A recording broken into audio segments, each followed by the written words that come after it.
For centuries, boys were top of the class. But these days, that's no longer the case. A new study by the OECD, a club of mostly rich countries, examined how 15-year-old boys and girls performed at reading, mathematics, and science. Boys still score somewhat better at maths, and in science, the genders are roughly equal. But when it comes to the students who really struggle, the difference is stark. Boys are 50% more likely than girls to fall short of basic standards in all three areas.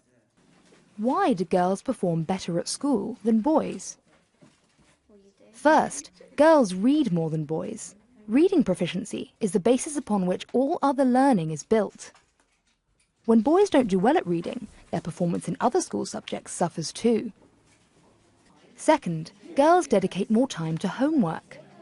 On average, girls spend 5.5 hours per week doing homework, while boys spend a little less than 4.5 hours. Researchers suggest that doing a homework set by teachers is linked to better performance in maths, reading, and science. Boys, it appears, spend more of their time in the virtual world. They're 17% more likely than girls to play collaborative online games every day. They also use the internet more. Third, peer pressure plays a role. A lot of boys decide early on that they're just too cool for school, which means they're more likely to be rowdy in class. Teachers mark them down for this. In anonymous tests, boys perform better. In fact, the gender gap in reading drops by 1/3 when teachers don't know the gender of the pupil they're marking. So what can be done to close this gap?